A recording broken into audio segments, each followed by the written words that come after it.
boa tarde a todos e todas. Eu sou Cibele Crispim, sou parte da Universidade Federal de Uberlândia, estou aqui no Triângulo Mineiro e junto com os meus colegas Eduardo Rosa Santos e Sionaldo Ferreira, a gente está trabalhando junto, na verdade, com o grupo todo, né, na organização desse simpósio virtual, 16º Simpósio Brasileiro de Cronobiologia, que é um evento, né, que tem agregado, que tem uma história, que conta a história da cronobiologia no Brasil de uma forma tão linda, tão importante. Eu vou projetar rapidamente a minha tela aqui com vocês, para mostrar algumas coisas.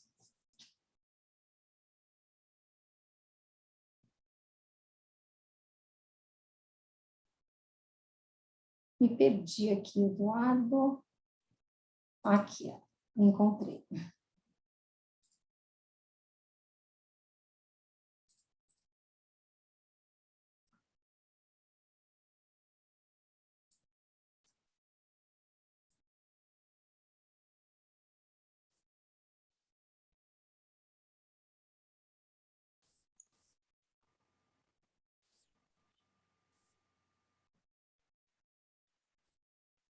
Ok. Tudo certo? Já apareceu, certinho. Ótimo. Bom, então, esse evento ele vem sendo organizado por colegas, professores e grupos da Universidade Federal de Uberlândia e também da Universidade Federal do Triângulo Mineiro. Eu acho que é importante a gente contar um pouquinho da história, né, desse simpósio que é tão importante para a nossa área. O primeiro simpósio brasileiro de cronobiologia foi realizado em 1985, em São Paulo, no Instituto de Ciências Biomédicas da USP. Logo depois, em 1989, na cidade de São Sebastião, em São Paulo, litoral paulista. Depois, junto ao Simpósio Latino-Americano de Cronobiologia, no Parque Nacional do Itatiaia, no Rio de Janeiro. E de 94 a 2006 foi um período em que o simpósio foi realizado junto à reunião anual da FESB. A partir de 2010, de uma maneira independente, rodou vários lugares, e o último em Tijucas do Sul, em 2018, onde eu acredito que muitos de vocês também estavam. Bom, hoje nós estamos aqui virtualmente, aqui, promovendo, né, esse 16º simpósio, na cidade de Uberlândia. Nós estamos aqui na ponta do estado, nesse triângulo aqui, o porquê do Triângulo Mineiro, bem aqui na divisa com o estado de Goiás. Nós estamos mais próximos da capital de Goiás, 340 quilômetros de Goiânia, do que da capital do nosso estado, que é Belo Horizonte, que está a 550 quilômetros. Uberlândia é uma cidade quente, né? Nós estamos no meio do cerrado. Agora nós temos 34 graus aqui e uma terrível umidade de 26%. Então, vocês podem imaginar como é que está a nossa temperatura. Essa é a nossa paisagem típica, né? Uma savana, e o que justifica, né, muito desse clima que eu acabei de contar para vocês. Aqui é um dos campos da nossa universidade, o principal deles, da Universidade Federal de Uberlândia. A UFA é uma universidade de mais de 30 mil alunos, né, que tem alunos de mais de 3.500 cidades do Brasil. E nós oferecemos 93 cursos, incluindo bacharelado e licenciatura. Vou mostrar para vocês um pouco do que a gente vê por aqui, né? Aqui são os nossos IPs, que nós somos apaixonados, eles ficam muito pouco com a gente agora, até poucas semanas eles estavam aqui, a cidade estava coberta de IPs, só que eles vão embora muito rápido, né? E o que mais a gente faz aqui em Uberlândia? A gente adoraria, na verdade, nós estávamos trabalhando para receber todos vocês aqui presencialmente, estávamos pensando nos detalhes dos nossos grupos, pensando nos detalhes, procuramos locais, enfim, estava tudo até bem adiantado, mas infelizmente a gente teve essa pandemia. Então eu queria falar um pouquinho para vocês também aqui do que nós fazemos aqui, além de fazer pesquisa, de trabalhar na universidade. A gente bebe muito café, realmente, vamos lembrar que Minas Gerais é o maior estado produtor de café do mundo, então a gente gosta de um cafezinho assim, passado dessa forma aqui que vocês podem ver na foto. E é verdade que mineiro ama queijo, sim, e aqui tem excelentes queijos de todos os tipos. e a gente coloca em todos os lugares. Eu não sou mineira, tá? Eu sou filha de mineiros, eu sou paulista, mas eu estou aqui em Uberlândia há 11 anos, então eu já virei, né, como eles falam aqui, uberlandina, já sou um pouco mineira. A gente coloca queijo em tudo, pão de queijo, que é o nosso lanchinho principal, que é o que a gente estava organizando nos nossos coffee breaks, caso o evento fosse presencial, mas fica aí a ideia para os próximos. Com outras combinações também, mas também a gente gostaria muito de ter mostrado, de ter tido a oportunidade de mostrar para vocês o que a gente, né, um pouco das nossas belezas naturais, as nossas cachoeiras. Essa é a Cachoeira das Irmãs, né, que fica bem próximo aqui do centro da cidade, Cachoeira da Fumaça, e essa é a do Ribeirão Bom Jardim, né, para quem gosta. Esse é o nosso grupo de pesquisa aqui da Universidade, aqui da UFO, né? E eu quero também aproveitar para agradecer cada uma dessas pessoas que de alguma maneira contribuiu para que estivéssemos aqui. Não podemos deixar de agradecer também ao professor Sionaldo Ferreira, que está na Federal do Triângulo Mineiro, 100 quilômetros aqui de Uberlândia, e gostaria de agradecer a todos por estar aqui, e vamos aproveitar, porque acho que o que é mais legal, né, dessa reunião é a possibilidade de a gente poder ter essas 2 tardes com as pessoas que ajudaram a construir a história da cronobiologia no Brasil. Então, vamos aproveitar essa oportunidade ao máximo, né? Sejam bem-vindos.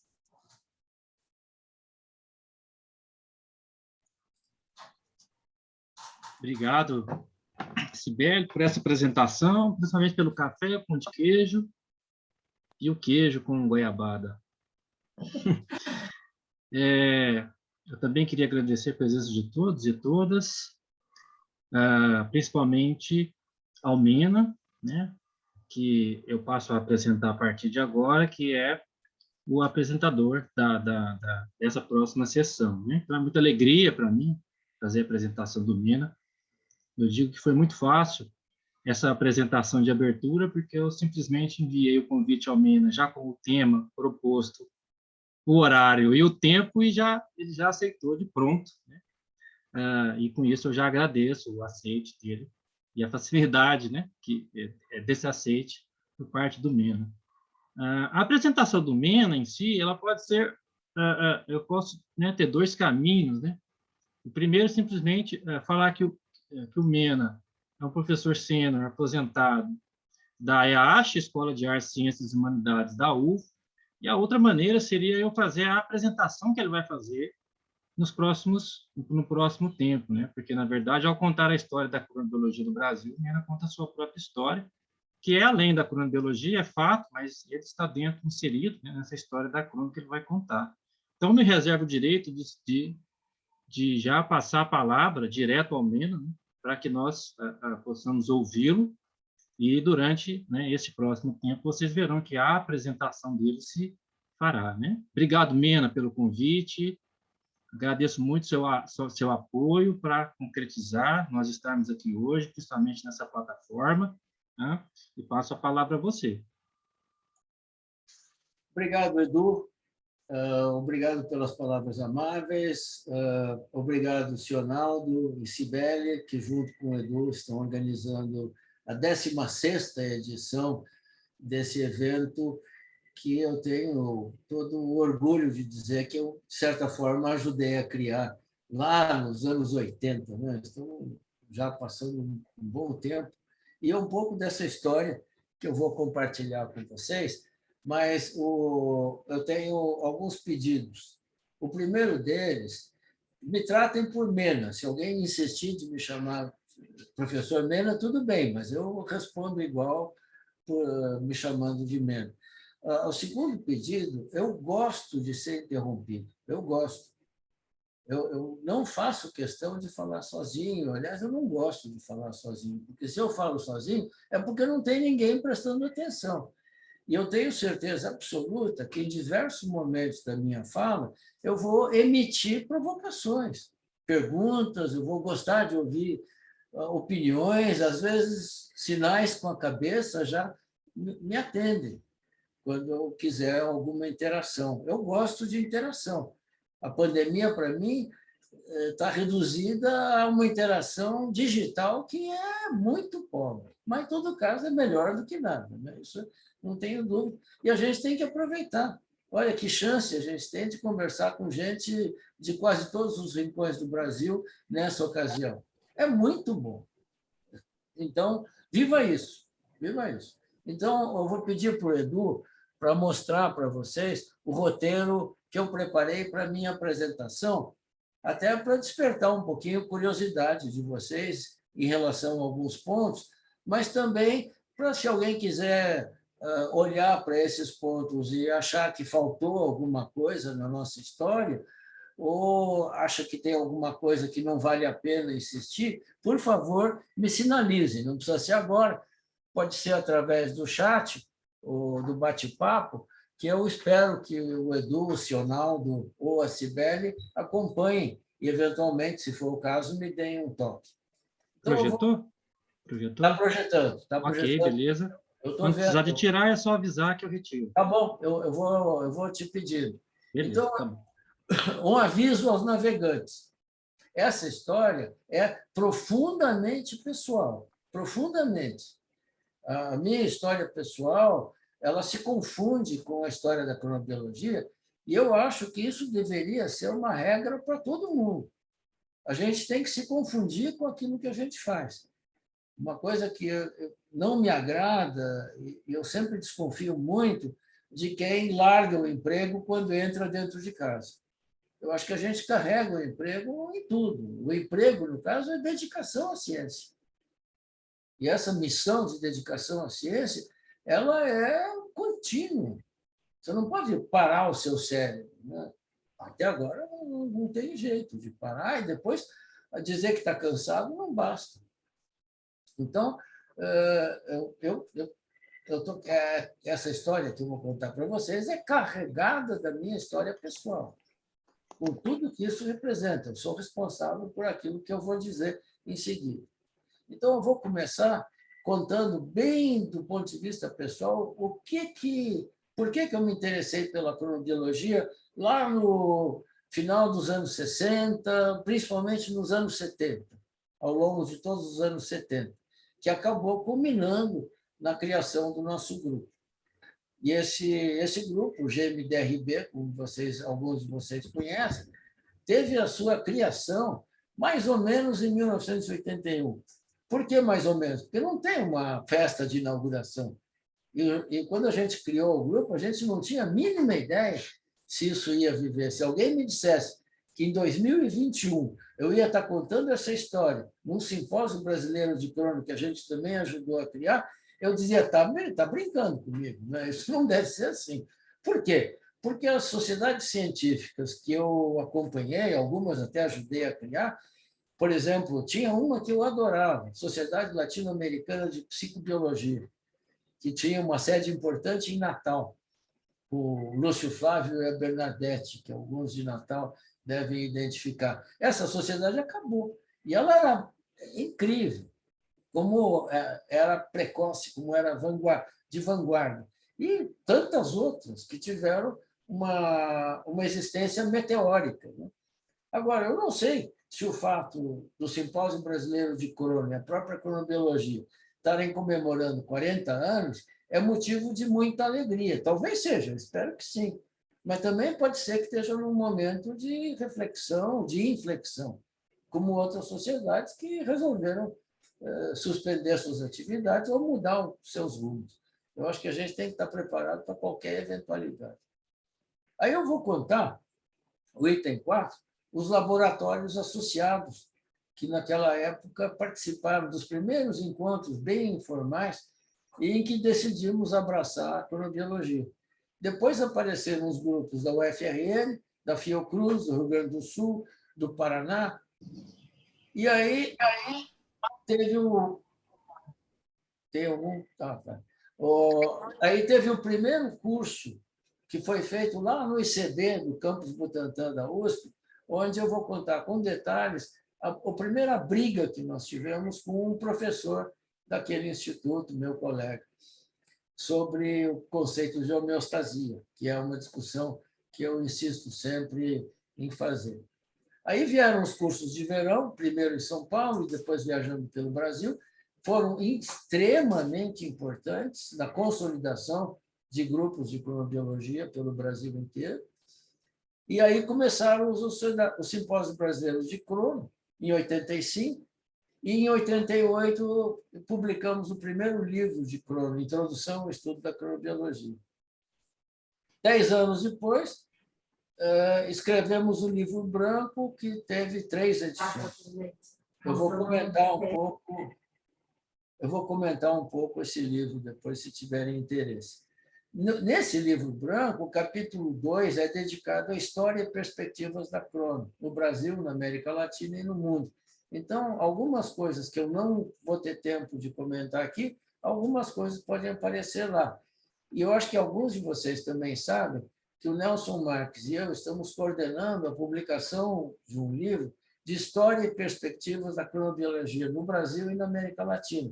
Alguns de vocês até prestaram alguns depoimentos que vão fazer parte desse livro, que está sendo editado pela editora da USP, que é a mesma editora do Livro Branco. Isso a gente não tem ideia de quando vai estar disponível, mas foi uma experiência muito incrível ter escrito esse livro. No 12, eu vou reafirmar o caráter multi-inter, ou mesmo transdisciplinar da cronobiologia. A cronobiologia ela supera a área restrita de uma disciplina científica. Isso é motivo de muita polêmica entre cronobiólogos brasileiros e no plano internacional.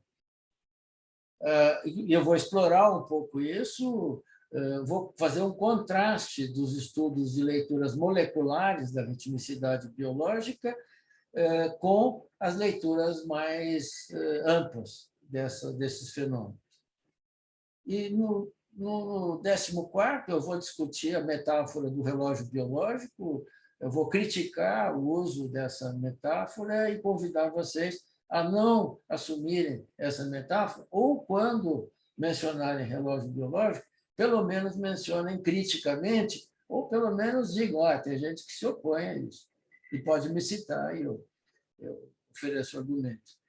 E, por último, eu vou me aventurar a comentar a quem interessa a cronobiologia, as implicações sociais da cronobiologia. E eu acho que isso é o caminho do futuro. Então, essa história ela é uma história que, como eu não gosto só do passado, eu acho que a história está sendo construída agora. Hoje, aqui e agora, nesse simpósio, nós estamos construindo um capítulo dessa história. E longe de mim achar que o relato histórico significa um fecho. Não, é um convite para crescer. E crescer e mudar. Então, é isso que os aguarda. Tá bom? Posso continuar? Faz que sim com a cabeça, ou alguém quer dizer alguma coisa nesse momento? Usa o chat, porque eu não consigo ver todo mundo, mas eu estou percebendo algumas cabeças dizendo que sim, que querem que eu continue. A Maiara ia falar? Não levantou a mãozinha para falar? Eu queria ouvir do senhor também um pouquinho sobre a sua opinião sobre a curricularização, acho que a gente pode falar assim, né? A cronobiologia como uma disciplina obrigatória em determinadas áreas de conhecimento. De ensino de crono, ótimo, ótimo. Me cobra, por favor, porque é fundamental, e nós estamos envolvidos. Eu acho que aqui deve estar presente a Rúbia, que é, por assim dizer, que está herdando essa responsabilidade, que eu estou contando muito com ela, e, por favor, se ponha em contato com ela, e ela vai ter muito a acrescentar. Nós estamos publicando um artigo sobre ensino de crono numa revista de educação da Faculdade de Educação. Foi uma experiência muito interessante. Na primeira submissão, recebemos muitas críticas e quase que um desestímulo à publicação, o pessoal estranhando, que diabo que é isso de cronobiologia? Aí a Rúbia e eu nos dedicamos a responder um pouco e eles acabaram aceitando e, pelo que nos dizem, isso vai ser publicado proximamente. Obrigado pela pergunta, Maiara. Assim que eu gosto de ser interrompido, mas alguém quer me interromper? Por favor. Assim eu tomo um gole d'água. Não, então vamos lá. Pode fechar, Edu, porque eu vou começar com o porquê me interessei pela cronobiologia. Então, eu tenho que voltar um pouquinho na minha formação do ensino fundamental e médio, numa escola pública incrível da minha cidade, Porto Alegre, no Rio Grande do Sul, o Colégio de Aplicação da Faculdade de Filosofia. Lá, gente, eu tive aula de latim, inglês e francês até o 3º ano do colegial. Eu tinha filosofia e tinha literatura também até o 3º ano, junto com as disciplinas que me habilitavam a prestar o vestibular e ser aprovado na Faculdade de Medicina de Porto Alegre. Então, é mentira, e uma mentira muito sem vergonha, de quem diz que o ensino tem que ser voltado para o vestibular. Não! O ensino fundamental e médio tem que ser voltado para a formação cidadã, despertando nos estudantes essa curiosidade que marca a minha história. E foi aí que eu me interessei pela crono. Por quê? Porque eu li, aos 17 anos, eu li o livro do Pavlov, e eu fiquei apaixonado pelo cérebro. Por quê? Porque o cérebro é o que muda, é o que mais muda. Muda o tempo inteiro. O cérebro nunca é igual. Você olha para um objeto agora, eu estou olhando para esse copo agora, é uma vez. Quando eu olho a segunda vez, já não é o mesmo copo. Isso é óbvio, porque eu estou comparando com uma memória recente ou uma memória antiga, não importa. Então, essa transformação contínua me fascinou e o Pavlov abriu isso do ponto de vista experimental, mostrando a plasticidade, ou seja, as bases neurais do aprendizado no sistema nervoso. E vocês devem conhecer como que o Pavlov começou os trabalhos dele. Ele trabalhava com farmacologia, não queria saber de sistema nervoso. Aí, um dia, ele percebeu que o cachorro dele salivava quando ouvia o tamanco do tratador que vinha trazendo a ração. E aí o cachorro salivava abundantemente, independente da droga que ele estava testando. Aí ele pensou, puxa, será que o som do tamanco é capaz de despertar a salivação? E era. E ele mostrou isso e inventou o condicionamento reflexo, que tem repercussões até hoje. E é um exemplo de plasticidade. Então, eu queria isso. Aí eu entrei na medicina e fui procurar alguém que trabalhasse com isso. E aí me disseram, olha, Mena, não tem ninguém que trabalha com sistema nervoso aqui na faculdade. Você vai ter que ir para Ribeirão Preto. Lá está se criando o primeiro grupo de não se falava em neurociências, mas seria o primeiro grupo de neurociências do Brasil na medicina de Ribeirão. E para lá eu me toquei, eu estou abreviando bem a história, para lá eu me toquei, fiz a graduação em biomédica, saí da medicina, porque a parte clínica me interessava muito pouco, eu queria pesquisa básica, e aí me graduei fui bolsista da FAPESP, trabalhando com estimulação do sistema nervoso, fiz o mestrado lá também com estimulação do sistema nervoso, em ratos, e me mudei para São Paulo para fazer o doutorado, também atrás de mudanças no sistema nervoso e com uma relação cada vez mais direta com o comportamento animal. Aí, isso já explica um pouco da minha inquietação ou da minha sede por mudança, por saber como as coisas mudam. E o cérebro é o terreno ideal para acompanhar essas mudanças por uma razão muito simples. Alguém sabe me dizer qual é a razão? Porque o cérebro é melhor que o fígado, por exemplo, ou o coração? Não? Pela percepção dos estímulos? Porque é mais rápido, Bruno. Muda mais rápido. O teu fígado, para mudar, ele demora. Às vezes, demora gerações para mudar. Ou muda um pouco de acordo com a tua dieta, mas é uma mudança menos perceptível. O comportamento é a bandeira da mudança contínua, o tempo inteiro mudando. Então, se você quer estudar mudança, o cérebro é uma porta de entrada fabulosa, sem prejuízo dos outros, né? Muito bem. Aí eu fiz o doutorado, fui contratado no ICB, na fisiologia do ICB, e comecei a me interessar, a tentar definir que área de pesquisa que eu queria. Como eu gosto de trabalhar coletivamente, nos reunimos num grupo com professores ali do ICB, o José Tipola, o Baldijão, da fisiologia, depois o Moacir Eisenstein e o Roberto De Lúcia, da farmacologia, depois a Miriam Marques, do Museu de Zoologia, o Nelson Marques, da bioquímica, e formamos esse grupo, que, por coincidência, todos tinham lido recentemente e ficado intrigados com o que estava surgindo na literatura, que era essa história da cronobiologia, dos ritmos biológicos. Aí foi amor à primeira vista. Aí nos dedicamos e prosseguimos nesse rumo. Alguma pergunta até aqui? Se não, Edu, projeta o próximo, por favor. Projeta de novo o roteiro. Professor, eu perdi aqui o timing. Nesse momento que vocês encontraram as pessoas que já estavam lendo para iniciar, estava por volta de... Ah, tá. Isso é década de 70. Eu mudei de Ribeirão Preto para São Paulo em 74. 74, é. E aí eu criei meu ambiente ali no departamento de fisiologia e adjacências. Mas eu sempre frequentei filosofia, sociologia, humanidades, sempre me atraíram muito. Eu tentava me manter a par, tanto, eu não vou comentar aqui, mas tanto que a gente criou, junto com o Nelson Marques, um grupo de estudos sobre o tempo, que teve 10 anos de duração no Instituto de Estudos Avançados, na década de 80, 90. E a gente entrava com a cronobiologia já claramente.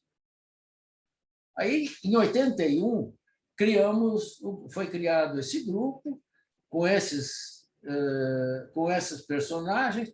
Também participou o Pio Colepico, do Instituto de Química, que foi o primeiro bioquímico, além do Nelson Marques, a se dedicar à cronobiologia.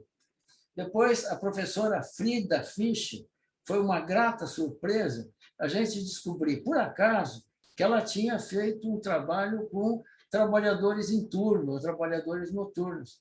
E aí, de novo, foi amor à primeira vista, e é um amor que dura até hoje. Eu não sei se a Frida está presente, se está. Oi, Frida. De qualquer maneira, a Frida acompanha a gente acompanha a Frida desde sempre, e agora através da orientanda dela, da aluna dela, ou da cria dela, que é a Cláudia Moreira, e a Lúcia Rotenberg, que eu não sei se está aqui também hoje. E aí, mais adiante, se associaram os grupos da UFRN. Vocês veem o meu mouse? Não vem? Bom, não, professor. Eu estou no ponto 5. Então, os grupos da UFRN, nós recebemos a visita de 2 pesquisadores da UFRN, o Lúcio Flávio e a Bernadette, e que na volta... Oi? Professor, eu fiquei curiosa com uma coisa. Como foi essa caminhada do senhor, né, que o senhor está contando aí desde fundamental, e o contraponto da realidade sociopolítica de cada época? Né? O senhor é a nossa história viva para contar sobre isso. Então, eu não queria, eu não tinha pensado em entrar nesse detalhe, mas já que você fala disso, eu fui preso político no meu país, na minha terra. Eu fui preso num protesto contra a ditadura em 1968, o ano da graça de 1968, e paguei 1 ano e meio numa prisão gaúcha, onde eu aprofundei as minhas leituras, eu me tornei um adepto da teoria marxista, que eu tento trazer para a cronobiologia. Depois, se vocês quiserem, eu posso elaborar um pouco melhor isso, e hoje a gente goza de uma liberdade na qual eu posso dizer isso sem preconceito, sem prejuízo de outras leituras, mas quem me conhece mais proximamente, eu nunca escondi as minhas inclinações ideológicas, e meu relato, obviamente, está carregado disso. E dá para imaginar como eu me sinto na conjuntura atual, né, Maiara? Está horrível, está horrível. Vamos fora Bolsonaro no dia 2 de outubro. E eu faço, por favor, gente, não dá para conviver com essa baixaria, com essa exploração, com essa violência. Já nós estamos enfrentando censura na universidade. Isso que eu estou dizendo aqui vai ser motivo de uma nova prisão, quem sabe, aos 80 anos, quem sabe eu consigo essa proeza, né? Mas não tenho a mínima vergonha, eu estou aqui para brigar. Inclusive, eu estou me assumindo mais ostensivamente, ultimamente, até com uma provocação aos bolsonaristas de plantão. Porque está cheio, gente. Quem acha que bolsonarista é só aquela corjinha pequena que se reúne em torno do Bolsonaro nas lives dele, está muito enganando. Olha em volta. A universidade está cheia deles. E é o pessoal mais conservador, mais tradicional, e hoje estão começando a aparecer e botar as unhas de fora. Obrigado, Maiara. Muito bem. Alguém quer comentar? Eu que agradeço, professor. Alguém quer comentar alguma coisa desse desabafo político-social? Não? Então tá bom. Então vamos prosseguir. Então, eu queria contar um pouco essa experiência. Pode fechar, Edu, um pouquinho, por favor. Então, eu queria contar um pouco dessa experiência, que foi o primeiro curso que nós ousamos oferecer no ambiente do ICB. Ali, reuniram no curso, os participantes do curso eram alunos de pós-graduação e, para nossa surpresa e alegria, um colega, o professor Oswaldo Briaco Lopes, que era um cardiologista, já um professor já bem maduro e bem conhecido, e que resolveu participar do curso, para nossa alegria. Mas aí surgiu um incidente, que alguns de vocês já me ouviram relatar, que eu gosto de contar para ilustrar um pouco a resistência que a cronobiologia encontrou nos seus primeiros passos, nos primeiros momentos. Que foi o seguinte: logo nas segunda aula do curso, eu levantei a questão do princípio da homeostasia. E levantei criticamente, dizendo que o princípio da homeostasia ele precisava ser revisto para admitir o conhecimento novo, mais recente, da ritmicidade biológica. Não só da ritmicidade circadiana, mas da ritmicidade biológica em geral. E o princípio da homeostasia, os conceitos e os dados da homeostasia, sempre induziam a valores constantes, a dita normalidade. Os livros de clínica, por exemplo, aparece, está escrito lá que a temperatura estava, né, um tempo atrás, que a temperatura normal do ser humano era 36,5. Não é verdade, gente. Essa temperatura a gente passa de manhã e no final da tarde. Passa atingindo 35,5 ou 37 graus ao longo do dia. Isso todo santo dia. Isso não pode ser ignorado. É um dado empírico, de observação, de medida mais precisa da temperatura e que precisa ser levado em consideração e que tende a anular a ideia da normalidade como um valor estável. Eu tenho um outro problema no conceito de homeostasia, que eu gosto de provocar um pouco, que é o seguinte: na homeostasia, o livro do Walter Cannon, que difundiu o conceito de homeostasia, é chamado A Sabedoria do Corpo. Gente, olha que absurdo, olha que ousadia metafísica. Dizer que o corpo tem sabedoria? Não! Sabedoria é um atributo do conhecimento humano, da história do conhecimento humano, que produz a sabedoria e que muda conforme a época, conforme as forças dominantes em cada momento histórico. Então, não tem essa de sabedoria do corpo, como se olhar o corpo, a gente desvendasse os desígnios da criação divina. E esse é o ponto que mais provoca reações. Mas eu assumo essa. Se alguém quiser depois retomar a discussão da homeostasia, eu gosto muito. E tem muita gente boa que acredita piamente na homeostasia ainda hoje, apesar das evidências factuais que questionam esse princípio. Muito bem. Fala, Patrícia. Alguém quer dizer alguma coisa? Por favor. Fala, Cláudia. Eu Cláudia quero. Moreno. Eu escrevi aí no chat que eu fico impressionada como a gente não consegue convencer as pessoas que essa tomada ridícula de temperatura da nossa mão, quando a gente entra nos lugares, não serve para nada. É impressionante, você não consegue convencer ninguém. Muito bem Incrível isso. lembrado. Muito bem lembrado, te agradeço muito. Esse é um exemplo de que tem uma temperatura normal. Que doido, que doido. E você chegou a ver, numa fila de supermercado, na entrada, alguém se recusar?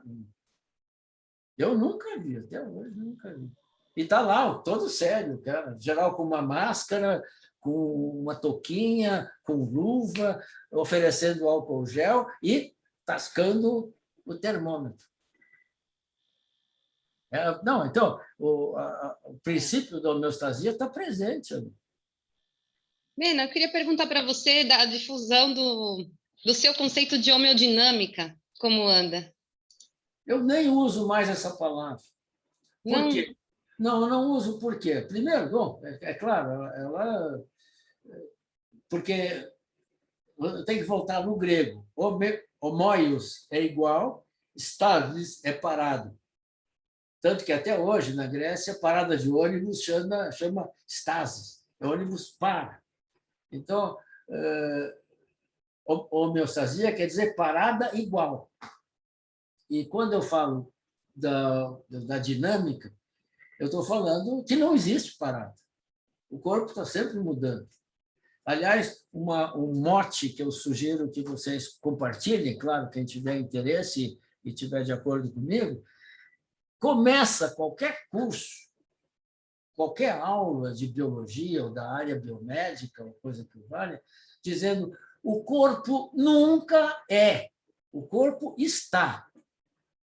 Isso é um convite para dizer que você está de um jeito agora e daqui a pouco vai estar diferente. E é essa a essência do organismo. Esse é um conhecimento essencial. E eu tenho achado que esse tipo de argumento, Bruna, ele é melhor do que só propor um novo conceito.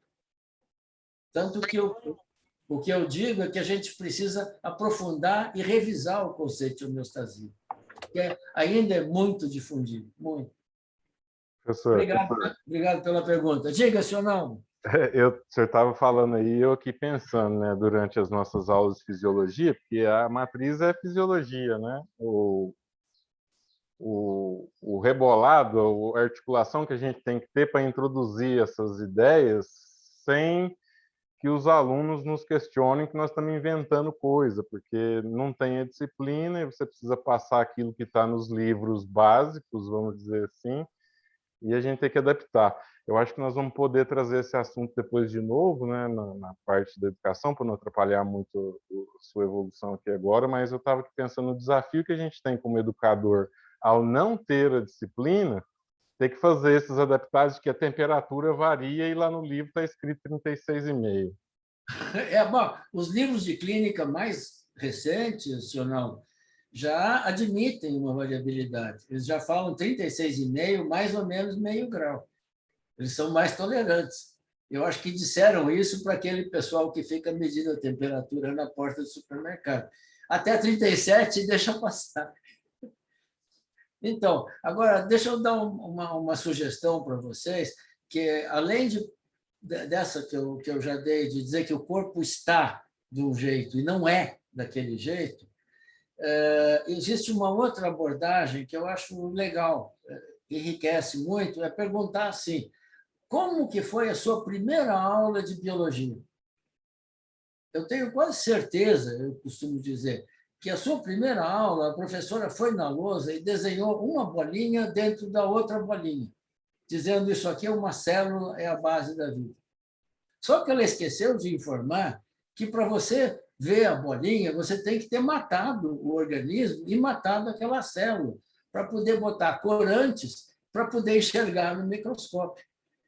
É todo um procedimento que mata a vida. E também há um preconceito de dizer que a vida está na estrutura fixa. É um absurdo isso. Olha como o pensamento é dirigido espacialmente. E aí, claro, a crono precisa entrar nacional. Desde logo, a gente defende que tem que ensinar cronobiologia na educação infantil. Como você está agora, e não como você é. Infelizmente, reuniões de pais em creches e coisas do tipo, seu filho é assim. Ou a mãe toda preocupada, meu filho é desse jeito na escola também. Não, gente, está, e se está, tem a sua mão, tem a sua contribuição. Ao fazer isso, nós estamos ajudando as pessoas a entrar na cronobiologia, na medida em que elas são artífices do que eu vou chamar daqui a pouco de nicho temporal. Cada um constrói, tem construído o seu nicho temporal, a sua ocupação no tempo. E não é à toa que nós somos incrivelmente diversos. Não é à toa. E aos cronobiólogos cabe apontar essa diversidade e apontar os caminhos para desvendar essa diversidade, da onde ela vem e, sobretudo, para onde ela vai. Nesses momentos de quase destruição do planeta, essa reflexão me parece fundamental. Para onde nós estamos indo? Temporalmente.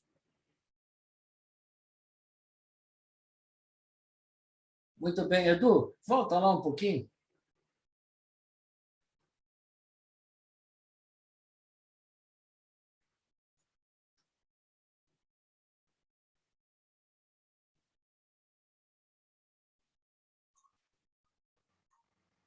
Projetou? Projetou. Bom,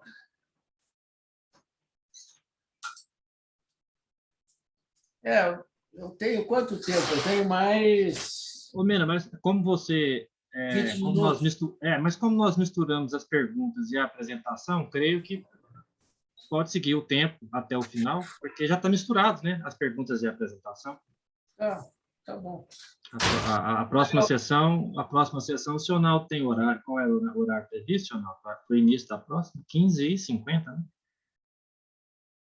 Tá certo. Pode seguir, Mena. Então, tá bom. Bom, eu quero ser interrompido, principalmente nessa parte final, que eu vou colocar algumas perspectivas da O senhor Ô, Mena, Mena, desculpe te interromper, mas faltou só você contar que você estava falando do curso e da passagem com o Oswaldo. Sim. É verdade, é verdade, é verdade. Obrigado, Edu, obrigado. Pode fechar, Edu, pode fechar. Então, aí na primeira aula a gente colocou esse questionamento da homeostasia. Aí, nesse momento em que a gente colocou o questionamento, o meu amigo, o Oswaldo Ubriaco Lopes, levantou, bateu a mão na mesa e disse: eu não fico mais aqui nesse ambiente que vocês questionam a homeostasia. Pois fiquem sabendo que no Congresso da American Physiological Society, o presidente da sociedade, antes de iniciar o Congresso, ele pega uma estatueta do Claude Bernard e uma outra estatueta do Walter Cannon, põe sobre a mesa e só então, diante desses santos, ele dá por iniciadas as atividades do Congresso da American Physiological Society, que, é claro, era a Sociedade das Divindades Fisiológicas na época. Com toda a questão do colonialismo implícito nessa brincadeira, hoje isso está cada vez mais claro, não é o fato disso acontecer que atesta que um princípio científico seja eterno. E ele saiu da sala, revoltado. Aí a gente conviveu bastante na sequência, fazendo atividades físicas juntos e conversando de um lado e de outro, até que um dia o Roberto Lente, que alguns de vocês conhecem, o autor de um livro bem conhecido, Os 100 bilhões de neurônios, o Roberto Lente me convidou para escrever um artigo sobre homeostasia, ou eu me ofereci, não lembro bem, numa revista chamada Revista de Neurociências. Eu acho que foi no começo dos anos 2000. E essa revista era uma revista incrível, porque você escrevia um artigo e sugeria comentadores para o seu artigo. Eu sugeria diversos, o César Timoyaria, o César Hades, o próprio Oswaldo Briaco Lopes e mais alguns outros que não me recordo neste momento. Mas isso está publicado. O meu texto e o texto dos comentários. O meu texto é um convite à revisão crítica do conceito de homeostasia. Pois bem, vejam, leiam esse artigo, quem tiver interesse eu compartilho, e leiam o comentário do próprio Oswaldo, concordando com a revisão. 20 anos depois. Para mim, isso resume a história da crono, da implantação da crono. Antes tarde do que nunca. Não, mas um ambiente que era francamente hostil, francamente, a ponto o cara levantar e dar as costas para a gente e bater a porta nessa aí. Como ousam seus moleques? Né?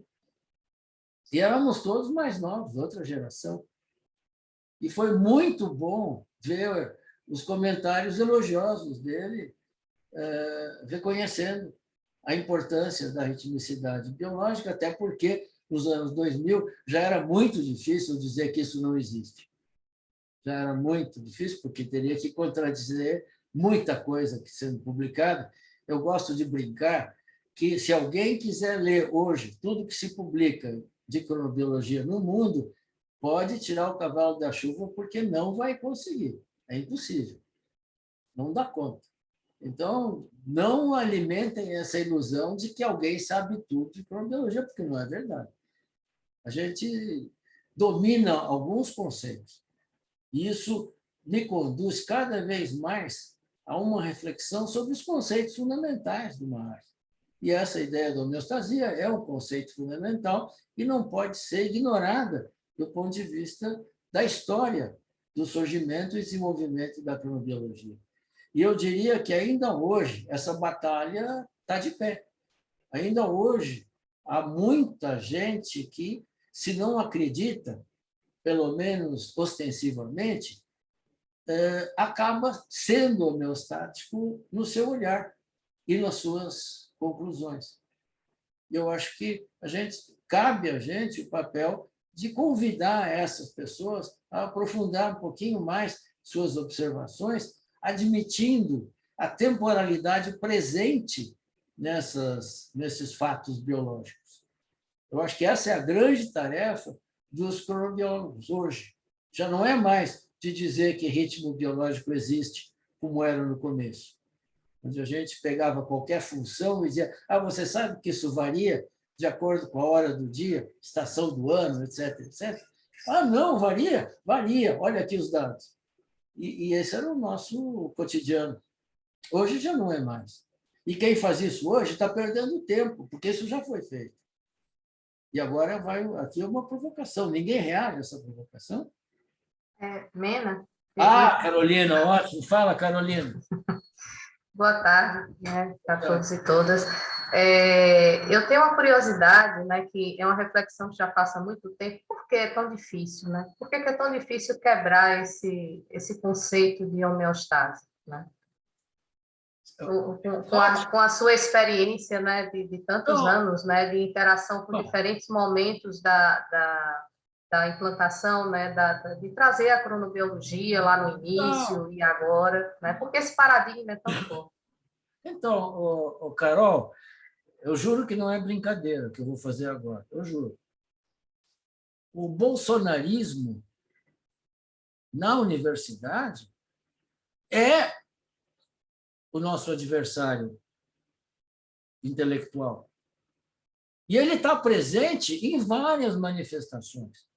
Por exemplo, e agora eu estou provocando mesmo, eu quero briga aqui hoje, dizer que os genes determinam o comportamento, como é o que está por trás de muitos experimentos, é bolsonarismo intelectual.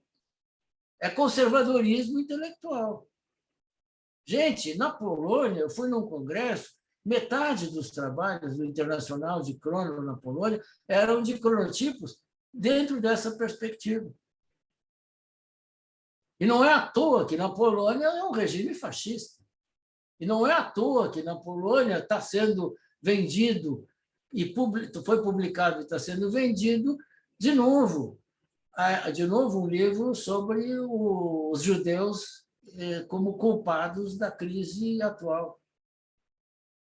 Gente, isso é muito grave.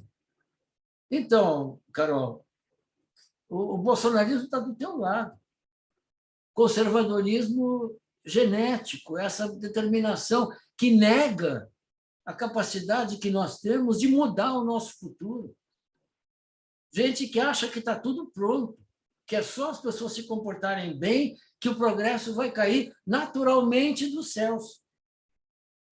Que é isso, gente? Isso aí está enraizado na nossa cultura. É uma tarefa difícil? Muito. Mas não é impossível. Por que não é impossível? Porque nós temos a possibilidade da construção do nosso lado. E eles só podem ficar no negacionismo. Eles não têm outra saída que o negacionismo. E o negacionismo, na Crono, era a homeostasia no tempo do Oswaldo, se me acompanha. Hoje é dizendo que isso não é importante. Esse argumento a gente ouve. Isso não é importante. Não é relevante. Os ritmos não governam tudo. É claro, ninguém diz isso. Mas que eles estão presentes em toda a manifestação da vida orgânica, claro.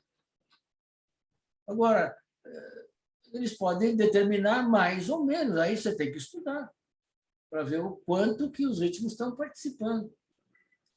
Felizmente, essa demonstração está aparecendo muito na literatura contemporânea. Entre as desgraças da pandemia, do Covid, tem algumas virtudes, tem alguns efeitos interessantes, e um deles é esse: chamar a atenção para a mudança das rotinas temporais das pessoas e o sofrimento que isso causa, ou o alívio que isso causa para alguns. Tem um trabalho que eu recebi hoje, eu ainda não tive tempo de ler com detalhe, mas tem um trabalho que fala das implicações sociais da pandemia e fala dos ritmos, mostrando que o sofrimento, em alguns casos, foi aliviado. Algumas pessoas, com a pandemia e o trabalho remoto, eu sou tipicamente um exemplo disso, tiveram seus horários bem mais flexibilizados. E outros não. Quem está dando aula no ensino fundamental está pastando, está sofrendo muito, e aqui deve ter vários. Por quê? Porque tem que dominar uma ferramenta que não foram treinados, do ensino remoto, tem que estar atento para o conhecimento, tem que estar atento para os dramas das famílias e dos alunos. Nós estamos à beira de uma catástrofe educacional, que não é brincadeira. Então, Carol, está tudo dentro da mesma panela. Mas isso, eu estou respondendo desse jeito, não para transmitir pessimismo, pelo contrário. É para chamar a gente para brigar junto contra isso, para mudar essa conjuntura. E eu acho que a forma também como se trabalha, né, o ensino nas escolas, na educação básica, ela acaba também contribuindo para isso, né? Porque não se estimula o pensamento crítico, a reflexão, então acaba se estudando. A aula de ciências e biologia é vista de uma forma muito estática, né? Se foca muito mais nos aspectos morfológicos do que funcionais. Pura decoreba. Decoreba. Para passar no vestibular. E o vestibular é outra aberração, né? Mas, então, Carol, não foi à toa que eu comecei a minha conferência falando da minha escola, que teve um papel fundamental e que ajuda a entender por que eu sou esse brigador permanente. Estou sempre metido em algum conflito. E não faltam, né, conflitos por aí. Alguém mais quer fazer pergunta interessante? Eu gostei muito. A Cláudia levantou a mão. Por favor, Cláudia. Eu queria, na verdade, Mina, discutir um pouco essa questão da homeostasia, porque eu não sei se a gente não fala de uma outra forma, que, na verdade, o que acontece é como se fosse uma releitura desse conceito, né? Quer dizer, não é que se abole a ideia da homeostasia, mas que existe uma homeostasia inserida na ritmicidade, né? Que é um pouco diferente, é como se você tivesse assim, o organismo, ele tende, quando ele tem uma perturbação no sistema temporal circadiano que afeta o ritmo manifesto, após essa perturbação, ele tende a voltar a essa ritmicidade. E isso eu acho que é uma releitura da homeostasia, né? Mais ou menos, Cláudia. Ótimo, eu gostei muito da tua intervenção. Muito interessante e, de fato, o que você está dizendo representa um pensamento bastante difundido. Mas eu queria te convidar para ir um pouco mais além. Eu ando fazendo umas leituras no plano da filosofia. O autor é o Henri Lefebvre, que escreveu um livro, publicou um livro, um ano depois da morte dele, em 1992, chamado Ritmo-Análise. Bem sucintamente, no livro Ritmo-Análise, ele nos convida a pensar que nas relações das pessoas com seu ambiente, das pessoas entre si, das pessoas com a sua história, com o seu entorno social, há sempre uma dimensão temporal a ser investigada. E essa é a riqueza do texto do Lefebvre, e nessas relações dos indivíduos, dos coletivos, das sociedades, enfim, estão embutidas relações de poder que muitas vezes estão ocultas. Por quê? Porque essa ênfase toda numa biologia espacial deixou de lado a questão temporal. E, ao deixar de lado, ela não fez as perguntas que devia ter feito. O que não invalida os achados espaciais, mas relativiza. E aí eu acho que talvez a gente pense parecido. Mas eu pretendo compartilhar com quem se interessar essas minhas leituras dos últimos tempos, que eu acho que tem me ajudado muito. Me ajudado muito. Por exemplo, posso te provocar um pouquinho, Cláudia? Vai, não vai ser a primeira vez. Não vai ser. Então, eu aprendi com o Lefebvre e eu custei muito a aceitar a ideia dele. Isso tem um ano, mais ou menos, que eu li o que eu vou dizer agora. Ele diz: tudo tem ciclo, tudo tem dimensão temporal e tudo se transforma. Uma pedra não é eterna. Eu digo: como que não é eterna? Aí ele vai lá e me explica: não, essa pedra tem uma história, tem uma origem. Na época da formação da Terra, Big Bang, se você aceita, originou diversas condições que acabaram conformando a pedra, que aqui no planeta é de um jeito e talvez em outras condições vai ser outra. Agora, a dimensão temporal do ciclo da pedra é tão imensa que a gente não a percebe. Mas o fato da gente não perceber não quer dizer que não existe essa dimensão temporal. Agora, aplica isso na sociedade. A sociedade que você vive, Cláudia Moreno, é assim ou está assim? Eu não tenho dúvida que ela está assim, mas ela está assim nesse momento, mas eu acho que o que eu estava dizendo é o seguinte: você tem toda uma interação temporal na sociedade, que essa interação temporal ela pode, de certa forma, perturbar perturbar talvez não seja a palavra melhor. Já estou me corrigindo. Ela pode alterar. Então você tem o organismo está, digamos, com um determinado padrão temporal e aí ele é submetido a algum fator em que ele tem que se modificar. E aí existe uma tendência para ele se acomodar. Por exemplo, quando eu penso no modelo do sono do Borbély e do Dahan, em que eu tenho um componente circadiano e um componente homeostásico, nesse modelo, ainda não existe uma ideia que subtraia a homeostasia do modelo. Quer dizer, você não tem uma indução para o sono que é puramente circadiana. Você tem a homeostasia lá dentro. É isso que eu estou dizendo. Inclusive, esse negócio de puramente circadiano não existe. Eu aprendi isso recentemente. Não existe. Nós somos, segundo eu aprendi com o Lefebvre, nós somos polirrítmicos. Ou seja, o nosso organismo, individualmente, e eu não só individualmente, como socialmente ou historicamente, se você quiser, ele está sempre em contínuo processo de mudança. Tanto é que, na mudança, que as coisas se transformam. E aí a intervenção dele já é um marco importante na história da filosofia, foi decisiva para interpretar o que aconteceu na França nos anos 60. Foi quando eu conheci o Lefebvre pela primeira vez. Fui reler agora, quando eu descobri que ele tinha escrito esse livro da ritmoanálise. O Fernando queria dar palpite? Isso, Fernando. Obrigado, Edu. Não, só para, dentro dessa discussão de homeostase, Mena, eu acho que a gente não pode abandonar e negar a existência desse conceito. Na verdade, talvez tenha que recolocá-lo. É o que eu digo.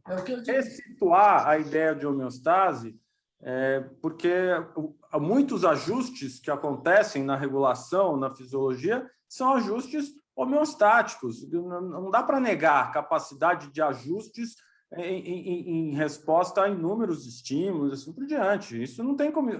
Porque o meu receio é isso. Ao se contrapor à homeostase, aparece que nós estamos negando a existência. Jamais, né? Jamais. Seria infantil da minha parte negar a existência espacial dos organismos. É claro que os organismos têm... Mas era isso que eu estava dizendo. Para um pouquinho, calma um pouquinho. Agora, é como a pedra. A pedra tem ciclo. Tem ciclo. E esse ciclo é uma mudança contínua, está sempre mudando. Portanto, a expectativa de um valor homeostático é um equívoco. A própria palavra é equivocada. Agora, isso não impede que trabalhos brilhantes tenham sido feitos no desvendamento da estrutura espacial dos organismos. Agora, eles precisam ser complementados pelo tempo. Mena, só complementando, eu vou lembrar o nome, se eu achar aqui, eu coloco no chat até o final. Eu assisti a um desenho animado há algum tempo, que é a evolução do planeta na perspectiva das pedras. Você vai gostar, é muito interessante. É um desenho alemão. Claro, não tem nenhuma pretensão científica, é uma animação... eu quero. Muito interessante. Quer dizer, mostrando qual essa perspectiva temporal das pedras, que é completamente outra da nossa. Eu gostei É uma outra dimensão temporal. Por exemplo... Imagina o que elas estavam pensando, né, Fernando? Eu vou passar o link para vocês. Fernando e Cláudia, primeiro, estou adorando essa discussão, mas vamos pensar o seguinte: a nossa percepção de tempo ela não é absoluta. A gente pode afirmar que nós somos polirrítmicos, é fácil de demonstrar isso. Temos batimentos cardíacos, ritmos hormonais, ritmos lunares. O Horácio de la Iglesia está mostrando que temos todos ritmos, ciclos lunares presentes no nosso comportamento. Enfim, sazonalidade é um fato já bem demonstrado. Ou isso fala da tal polirritmia, que talvez seja uma característica essencial.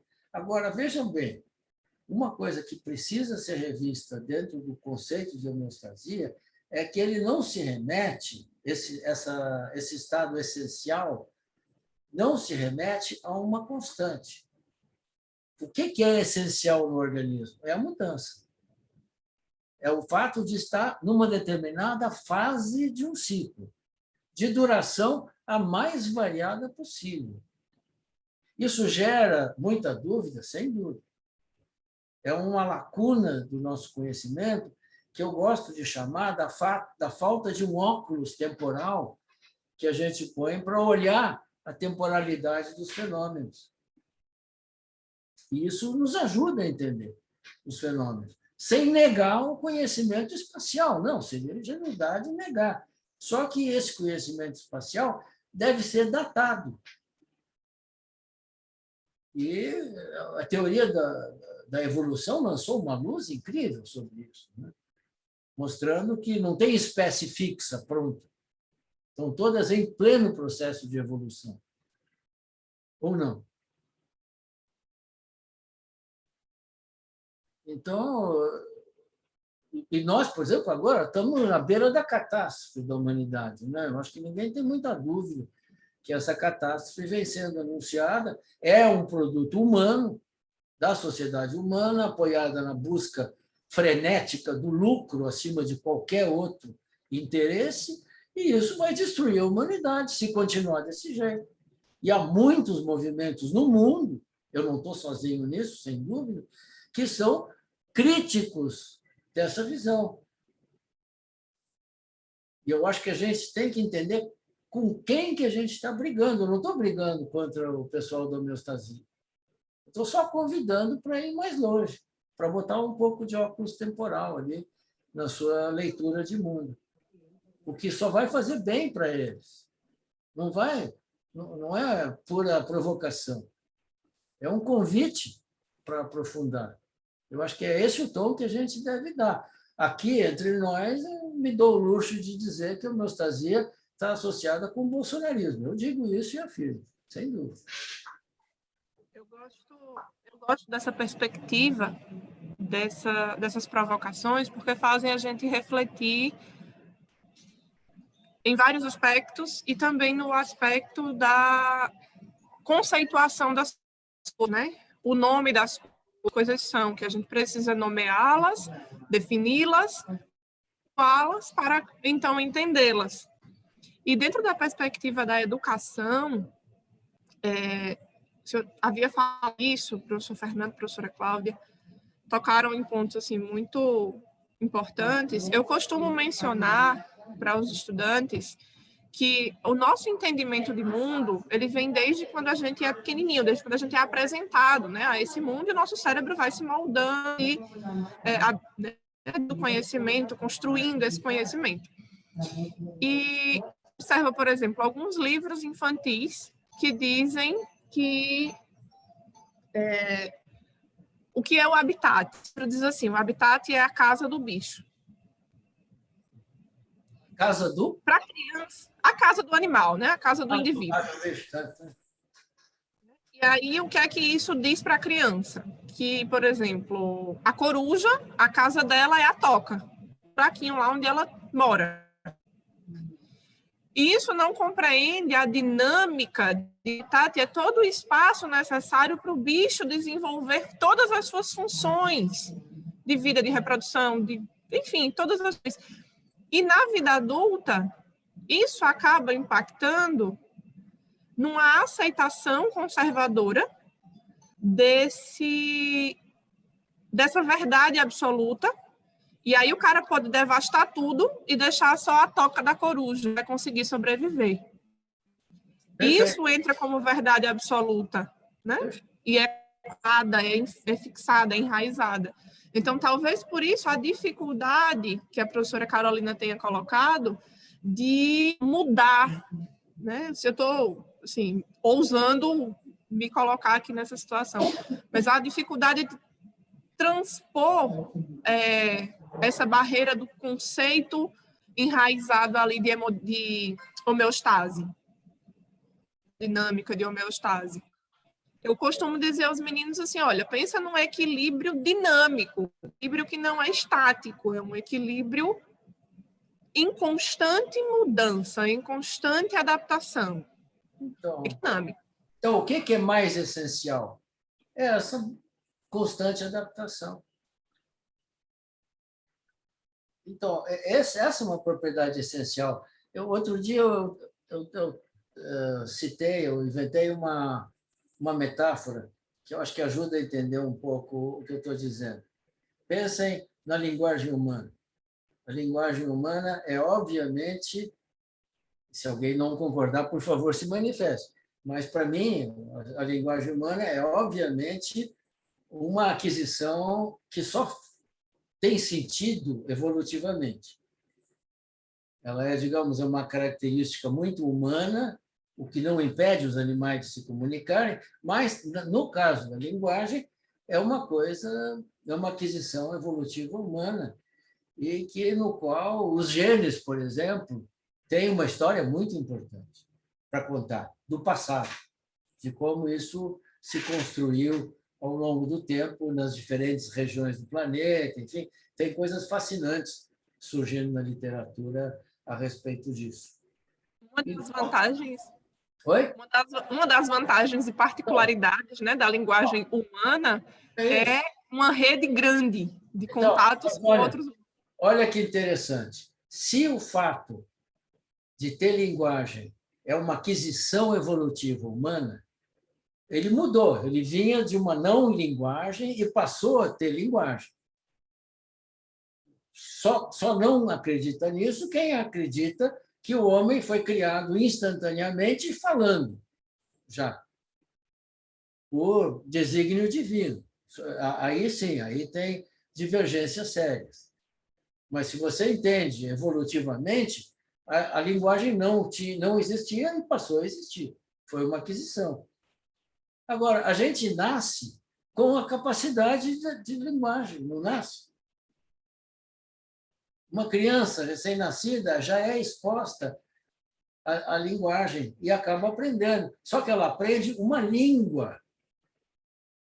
Essa não vem do berço. Essa vem da família, vem da sociedade, vem da história. Também uma dinâmica temporal, se me acompanha. Essa é boa, hein, Cláudia e Fernando? Porque são dimensões temporais diferentes. Professor, nessa dinâmica, perdoe por interrompê-lo, peguei no Não, eu gosto da respiração, mas só para registrar que nesse momento, além desse que vos fala, somos 103 presentes, e eu gostaria de, para registrar a nossa abrangência geográfica, convidar os queridos participantes ouvintes a colocar aí no chat a cidade de onde estão falando, para depois a gente produzir um mapa, se possível, da nossa amplitude geográfica desse encontro maravilhoso. E segue no equilíbrio dinâmico. A glicemia aí está bem, professor? Vai precisar de uma pequena pausa para restabelecer a glicose? Não. Vocês mandam no meu tempo. A hora que for para ficar quieto, vocês dizem... Não pelo tempo, mas pelo equilíbrio da constância interna. Me diga um pouco. Não, está tudo bem.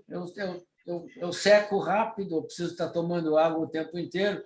E eu sou diabético, tipo 2, mas eu não sou muito convicto no meu diabetes. Mas, em todo caso, eu tomo uns remedinhos para manter a glicemia nos níveis normais. O que cá entre nós, gente, é um absurdo, porque logo depois de uma refeição, meu diabetes minha glicemia vai para as alturas, e tem que ir mesmo.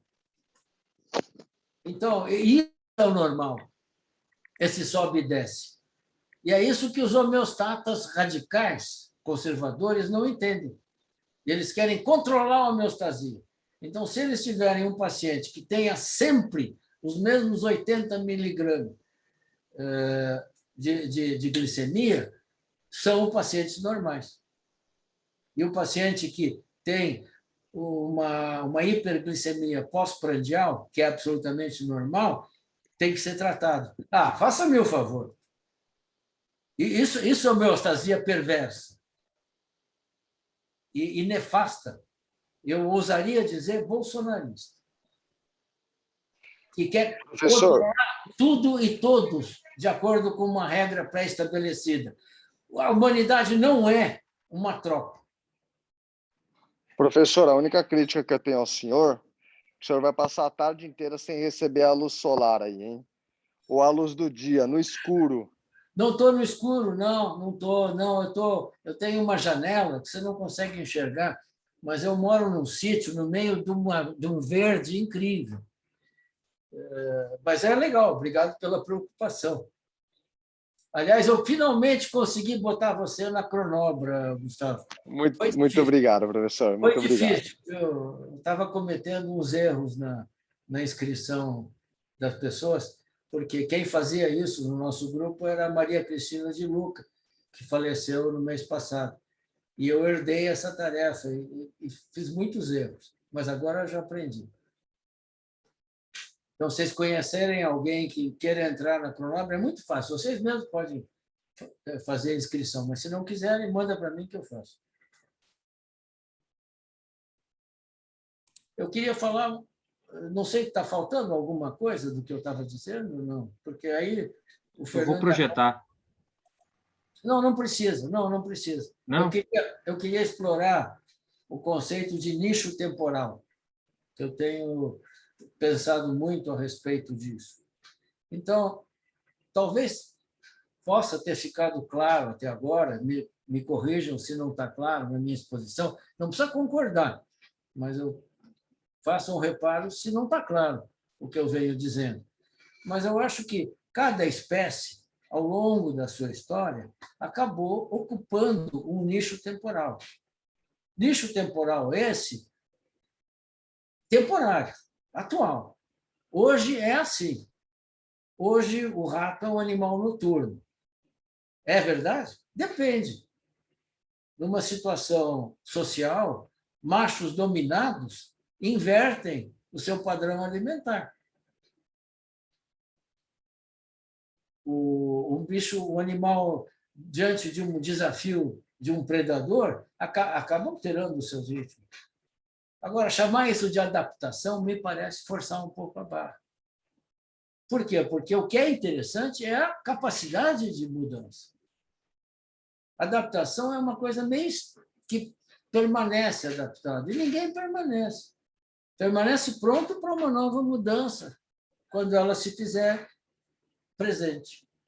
Ou quando o indivíduo, aí é um privilégio da espécie humana, que é essa nossa imensa capacidade de redesenhar o ambiente, de negociar os nossos tempos de trabalho, por exemplo, os tempos familiares. É um objeto de eterna negociação e de eterno conflito. Levante a mão aqui quem não tem conflito temporal dentro de casa, dentro da família. Eu nem estou falando do ambiente de trabalho. Esse, então, nem se fala. Pergunta para um professor de ensino fundamental como que está o seu horário de trabalho na escola. No mínimo, é patogênico, no mínimo, falando pouco. E qual é a capacidade de negociação? Muito pouca, porque as coisas vêm, porque são assim, sempre foram assim e vão continuar assim. Pura homeostasia, desculpa, Cláudia e Fernando. Não, é puro desafio para mudar para melhor. E essa é a tarefa atual dos cronobiólogos. Entender que o nicho temporal está sempre em construção para a espécie e, mais ainda, para o indivíduo. A gente fazendo um levantamento dos ritmos de uma população qualquer, um grupo de estudantes voluntários dentro de um projeto de pesquisa nosso, uma das coisas mais interessantes que nós vamos encontrar é a diversidade. Cada um tem particularidades rítmicas que os caracterizam. E, infelizmente, a gente sempre busca, na estatística, aplainar essas diferenças. De novo, é um vício homeostático. A gente tem que valorizar as diferenças e entender que elas cumprem um papel. Matutinos e vespertinos não estão aí por acaso. Eles construíram a sua matutinidade e a sua vespertinidade dentro de um determinado contexto evolutivo, genético incluído, social, histórico, cultural, doméstico, e que veio formando o seu cronotipo, as suas preferências, o seu nicho temporal individual. Agora, o fascinante é que esse nicho pode mudar. Você fala isso, eu lembro de uma coisa, Mena, que acho que eu ouvia muito quando eu comecei a estudar crono, e as pessoas falavam assim, não, porque o adolescente é vespertino, né? Eu falei assim, não, peraí, não é que... Eu falei assim, entenda a situação, né? Você vê esse adolescente rodando, ele vai lá e encaixa na madrugada. Mas por que ele encaixa na madrugada? Porque é o único momento que ele tem de paz lá na casa dele, né? Então, no sentido, ele achou o seu próprio nicho ali, né? Ele ficou lá. Agora, isso quer dizer que, pensando assim, que o adolescente vai ter, no sentido biológico, né? Ele vai estar essa tendência. Não, isso é uma situação que tem outras variáveis, né? Você não pode simplesmente determinar isso. E o que eu vejo, isso é muito uma relação ali da casa, principalmente, né? Eu vivi muito isso. Eu falava, não é assim, se você tivesse dar um apartamento para esse moleque, aí fala, deixa ele livre. Vai ver, esse moleque talvez acorde todo dia às 5 da manhã. Sabe? Claro. Não vai ter. Poxa vida! Olá, Daniel, tudo bom contigo? Super bem-vinda à tua intervenção. Muito bem-vinda, e fico muito contente que você externe esse modo de entendimento. Eu queria te convidar e convidar os outros a explorar um pouquinho esse conceito de nicho temporal no caso dos adolescentes e dos idosos. Então, tipicamente, os adolescentes se diz, né, que eles são mais vespertinos. E, junto contigo, eu vou dizer que eles estão mais vespertinos. E os idosos estão mais matutinos. Não são, estão. Tanto é que podem mudar. Eu acho que o essencial é poder mudar. Agora, eu tenho pensado, Daniel e outros companheiros, eu tenho pensado, por que será que o adolescente tende para a vespertinidade? Por que será que o idoso tende para a matutinidade? Qual seria o papel adaptativo, Cláudio, qual seria o papel adaptativo dessa transição para a vespertinidade no adolescente e para a matutinidade no idoso? Eu tenho ousado pensar que esse nicho temporal é um nicho de refúgio dessas pessoas. O adolescente se esconde do seu ambiente imediato, que é marcadamente matutino, em geral, para um ambiente onde ele tem mais independência. Exatamente. Ele determina, ele é mais livre aí. E não é à toa que tantos adolescentes são vespertinos, ou evidenciam preferência vespertina. E os velhinhos? Os velhinhos é muito interessante, porque os velhinhos, num determinado momento da evolução, eu já tenho comentado isso com muita gente, num determinado momento da evolução, eles serviam de sentinelas das populações, avisando quando chegava a onça ou predador. Então, eles tinham um sono mais leve e acordavam quando o resto do povo ainda estava dormindo. E esse nicho temporal era adaptativo para a população, não para o indivíduo. É a nossa mania, desculpe de novo, homeostática, de concentrar no indivíduo a determinação da sua biologia. É muito pouco. A biologia é uma relação com o ambiente. E está sempre sendo essa adaptação. Então, essa é a leitura que eu faço hoje, Daniel. Eu te convido a compartilhar comigo essa tentativa de buscar, nesse nicho temporal das pessoas, por que, embora a sociedade insista tanto nos benefícios da matutinidade como sinal de bom comportamento e de saúde, mas ainda produz vespertinos. Por que será? Eu concordo com você. Eu acho que assim, em relação à preferência, né, quando a gente olha esses fenótipos temporais em relação à ótica da preferência, e eu acho que eu concordo plenamente com você. Existe essa relação dos nichos temporais. Isso é muito visível para mim, né? Pelo menos, e eu acho que isso é fácil até de demonstrar. Depois, claro, não é tão fácil de demonstrar assim, né? Porque tem muita resistência, mas assim, claro, eu acho que ela também... Eu sei que eu ouço você falar, Mena, às vezes eu acho que outras pessoas talvez sintam isso. Acho que você vai para alguns limites, parece que você está sendo assim, mesma coisa com a homeostasia, né? Como se o que você dá a entender é simplesmente como isso não existe. Não é isso que você está querendo dizer. Eu sei que não é o que você quer dizer, mas existem também limites também nessa adaptação, entre aspas, tá? Né? No que você colocou, né? Eu fico imaginando. Tem outros aspectos que vão ser considerados, mas eu concordo plenamente com você nessas relações dos nichos. Eu acho que há uma visão muito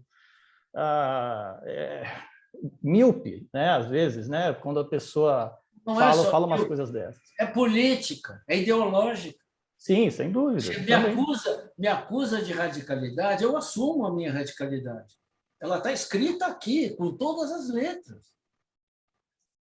Hoje, eu posso dizer que eu sou marxista sem ter medo de ir preso, como eu passei muitos anos da minha vida. Nunca militei em partido clandestino, me aproximei um pouco, mas nunca cheguei a militar. Mas eu sempre li o mundo desse jeito dinâmico, mais amplo. Eu acho que isso... O que me incomoda é gente que é de direita, que é conservador e não se assume, que tem vergonha de ser bolsonarista. Tem mais é que mostrar a cara, gente, e acabar com frescura, de dizer que a ciência é neutra, que é acima de não sei o quê. O descrédito da ciência no mundo atual não tem outra explicação além dessa. Ou uma das explicações, me perdoe, é essa. É que a ciência construiu o seu descrédito. E construiu o seu descrédito no autoritarismo. Agora, por favor, não confundam a minha radicalidade com o autoritarismo. A minha história demonstra o contrário. Demonstra a criação coletiva, sempre. Não, sem dúvida. Eu acho que ninguém aqui duvida disso. Não, eu sou criticado como autoritário. E eu acho que essa é uma coisa... É que você é muito enfático mesmo. As pessoas às vezes ficam um pouco com medo de você. Mas não é autoritarismo, não é autoritarismo. Estou dizendo que é. Então, leia no meu tom de voz puro carinho. Por quê? Porque eu estou interessado em provocar pensamento. E, às vezes, para provocar pensamento no cérebro alheio, tem que provocar um pouco. Se não provoca, não pensa. Nesse caso aí, quem é autoritário é o capital, né? Ronaldo, a Cláudia está com a mão levantada. Só um pouquinho. Tá, já chamo a Cláudia. Então, uma coisa que eu aprendi com o Lefebvre também é que as coisas, enquanto estão mudando, é que elas se transformam. São as janelas para a transformação.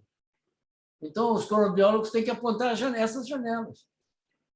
Olha, gente, está na hora de mudar, está na hora de mudar a educação infantil, está na hora de mudar o trabalho em turnos. Aproveite o mal-estar presente na sociedade para criar novas soluções. A pandemia pode ser explorada, e deve, no sentido de trazer à tona essas contradições temporais. Cláudia, por favor. Na verdade, eu queria fazer uma pergunta. Quando você estava falando de adaptação, você colocou a adaptação nessa ideia de permanente. Então, eu queria que você falasse um pouco do seu conceito de adaptação, porque eu não vejo o conceito de adaptação, como algo permanente. Na verdade, eu vejo um conceito de adaptação muito ligado ao conceito de plasticidade. Quer dizer, é possível se ajustar a essa mudança e aí estar adaptado, mas não quer dizer que vai ficar constante. Você deu a entender que você estava pensando... Estava vendo assim esse conceito. Não é essa a minha ideia. A minha ideia é o seguinte: tem muita gente que acha que um determinado organismo que está momentaneamente adaptado num determinado ambiente, seja ele familiar, seja ele laboral, seja ele intelectual, está adaptado. Aí você acha que aquilo está associado com a boa saúde e que ele tem que se manter assim para o resto da vida. Não. Isso não é adaptação no sentido metafísico, no sentido equivocado. Adaptação é a capacidade que a pessoa tem de negociar alternativas. Diante de uma mudança de fuso horário, de um horário de trabalho, de um turno escolar, é capaz de negociar isso e de entender o funcionamento do próprio organismo e buscar os caminhos que levem a uma melhora do seu estado de saúde. Sempre entendendo que a melhora do estado de saúde é um estado determinado, um momento, e que vai mudar, ainda bem. Então, nesse sentido, a adaptação é sempre dinâmica, e é isso que eu não, sempre... Então tá ok, é porque você falou de um jeito e para mim não tinha ficado claro. É assim que eu vejo também. Que bom. Muito bem. Edu, você ia dizer alguma coisa? Não, só ia avisar que a Cláudia estava com a mão levantada. Ah, a Frida, agora é a Frida. Onde é Frida? Pode falar, Frida. Onde ela está? Oi. Obrigada. Tá aí a Frida. Oi, Frida, que bom te ver. Eu ouvi você falando de mim, eu estava no táxi, Você estava indo para casa. Então, eu fiz até um comentário no chat sobre isso, sobre a questão dos adolescentes, que a gente estudou durante muitos anos, adolescentes que estudam e trabalham, mas esse aqui é uma observação que eu fiz, netos da família, né? Que alguns netos, homens e mulheres, desde muito cedo nas vidas deles, muito, muito antes da adolescência, eles exibiam comportamentos definitivamente vespertinos. Eles sempre odiaram acordar cedo, mas desde muito cedo, a criança com 4, 5, 6 anos já mostrava um comportamento muito claro. Mas na adolescência, esses mesmos homens e mulheres, quando eles podem, eles têm esse recolhimento nos espaços privados. Então, eu concordo que é difícil separar, vamos dizer assim, esse fenótipo, né, de preferências desses nichos temporais, vamos dizer assim, mais tardios, começando durante o dia, no caso dos adolescentes, da preferência deles ficarem sozinhos em seus quartos, lendo, fazendo outra coisa, e, eventualmente, até dormindo muito tarde. Então, mas essa preferência é por questões mais sociais, eu acho. De ter seu canto, de ter seu espaço separado dos espaços dos adultos. Então, tem essa mistura.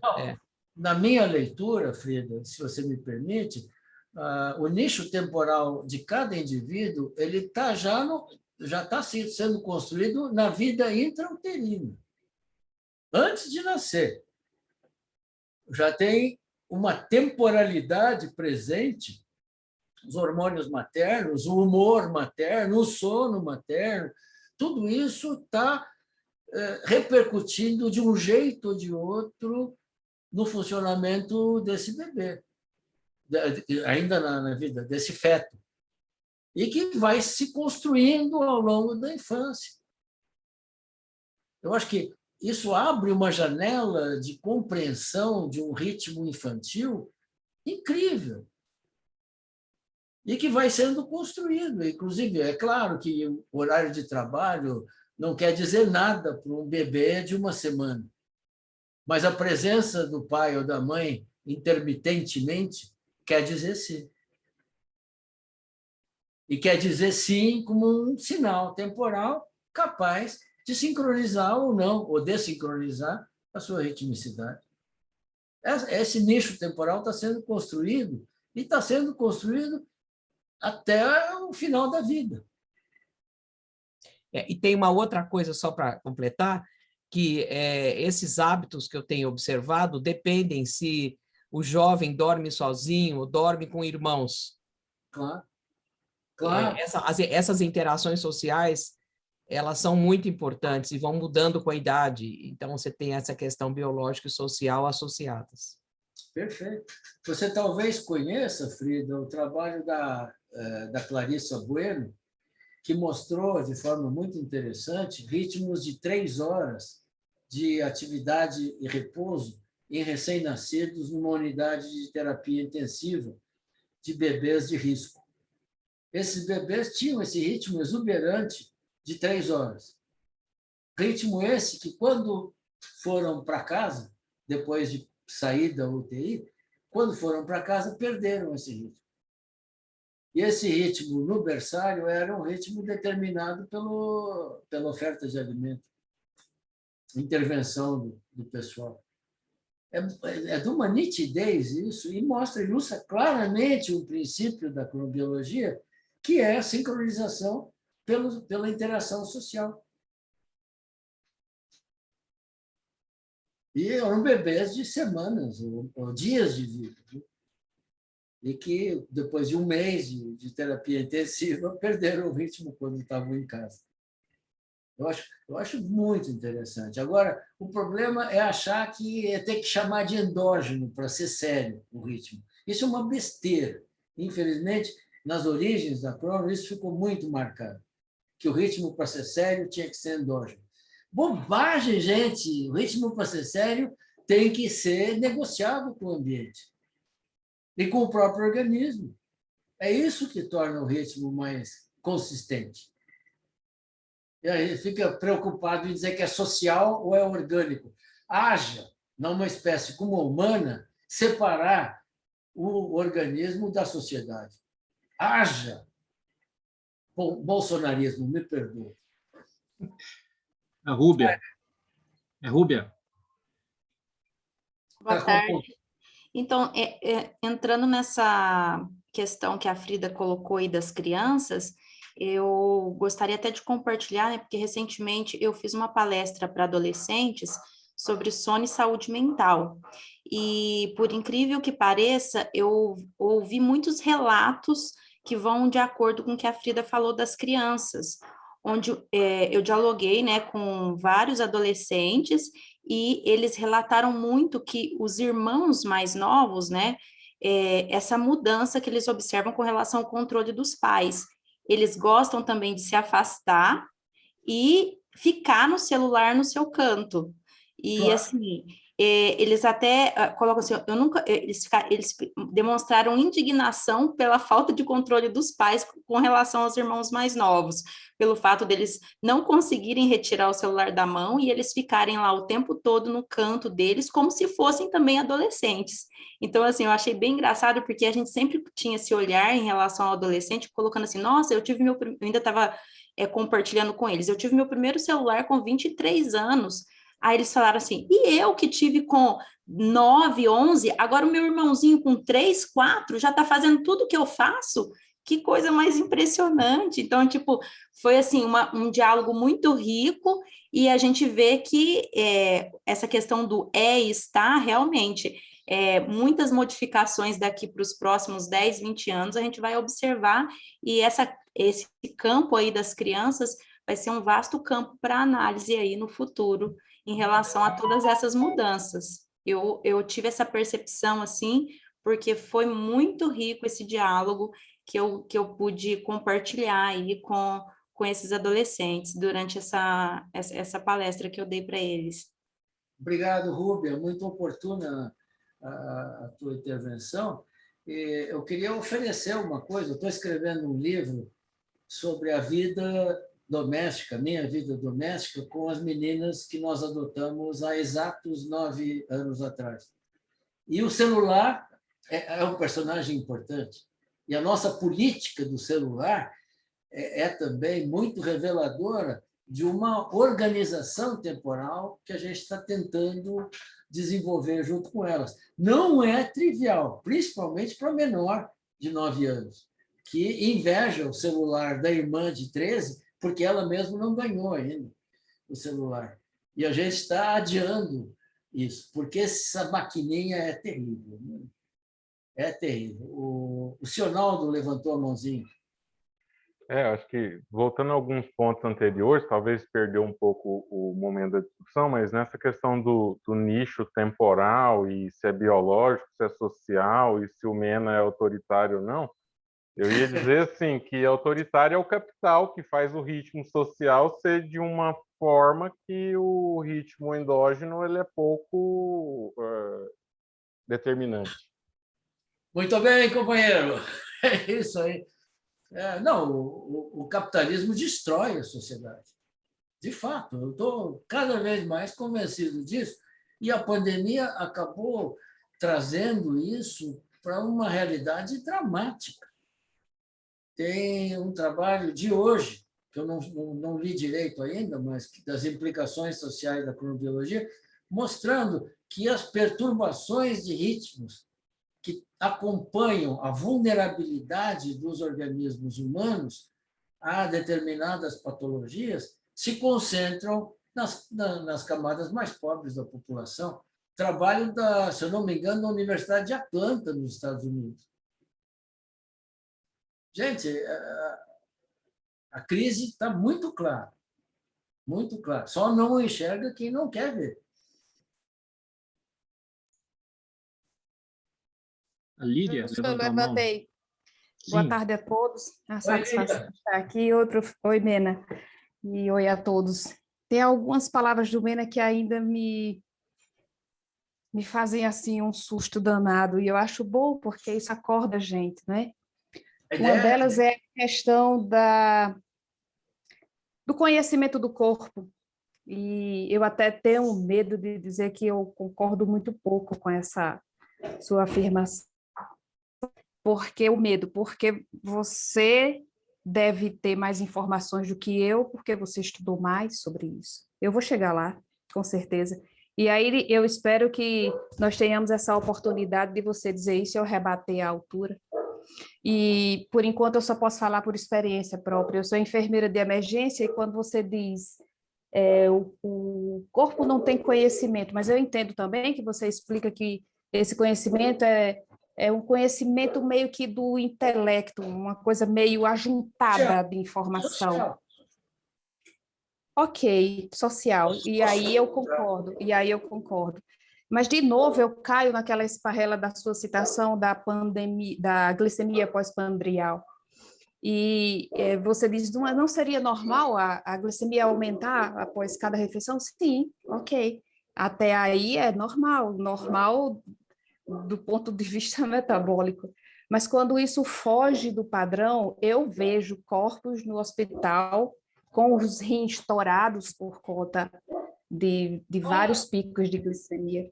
E o outro ponto também, o corpo ele consegue fazer essa reorganização. E agora eu puxo para a questão desse conhecimento. Não, o corpo não consegue nada. Será? O corpo não é. O corpo, aí, desculpa, mas aí é uma questão de linguagem muito grave. O corpo não tem conhecimento. Mas ele será? Não, tudo bem.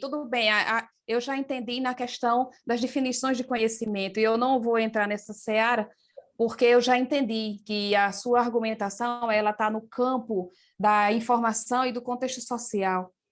Mas, e aí eu aceito plenamente. Então, por fim, eu encerro a minha fala no campo que vocês estavam conversando e citando alguns exemplos domésticos sobre essa questão das sincronizações de crianças e adolescentes. Talvez a minha realidade seja como a de todo mundo, mas eu moro num sítio, e aqui todo mundo dorme muito cedo, minha filha de 10 anos e o meu filho de 19 também. E é muito estranho quando vêm colegas dormirem aqui que eles não dormem. E a mãe de um ligou para mim para dizer por que eu fazia isso, eu não faço nada. Só todo mundo vai dormir 9 horas da noite e apaga a luz e acabou-se. E todo mundo dorme. Então, será também que estão assim porque os contextos sociais estão empurrando a gente para isso, né? Claro. Porque o claro e o escuro continua aí, do lado de fora para a gente. Mas não existe, Lília, eu acho, eu te convido a pensar, por mais provocativo que isso possa te parecer, que não existe algo como uma natureza em si. Natureza é um conceito. E, em geral, a biologia separa o ser humano da natureza, achando que são coisas distintas. Isso eu concordo plenamente com você. Não, concordo e já sinto isso. Eu já sinto assim. Então, deixa eu te contar uma passagem folclórica da minha vida. Conforme eu estava dizendo, eu gosto muito de conviver com o pessoal da área de humanidades. E eu fiquei amigo de uma dupla de filósofos do Departamento de Filosofia, lá da USP. E um deles ficou tão amigo que me convidou para passar um fim de semana na casa dele, no litoral de São Paulo, em São Sebastião. E ele era um sujeito de hábitos muito vespertinos. Ele começava a ler filosofia numa cadeira de balanço, envolvido em cobertores, à meia-noite, e ia até às 9 da manhã, e aí ele dormia. Mais ou menos assim, estou exagerando um pouco, mas era mais ou menos isso. E no segundo dia, na casa dele, em São Sebastião, eu disse para ele, você não imagina o que eu vi hoje, o sol nascendo no mar. Você precisa ver que espetáculo incrível aqui da tua casa. Você é um privilegiado de ter uma casa de veraneio de frente para o mar, nesse paraíso que é o litoral norte de São Paulo. Aí ele me disse, Mena, então me acorda, me chama. Nessa madrugada, que quando nasceu o sol, você me chama. Gente, eu chamei ele e trouxe o amigo para ver o nascer do sol. Ele dançava, me abraçava, me levantava no ar. Mena, você fez descobrir um universo que eu desconhecia. Obrigado. Ajuda. Esse exemplo ajuda, né? Ele tinha... É lindo, é lindo. Ele tinha construído um nicho temporal em que ele simplesmente ocultava, e isso é o mais grave, ele ocultava uma dimensão da percepção dele do tempo. E eu acho que o cronobiólogo tem que mexer nisso, tem que provocar um pouco esses choques temporais. Ô, Mena, diga. Eu vou fazer uma coisa que eu não queria. Você vai me cortar. Chega quase 4 horas. Cara. Não, mas nós começamos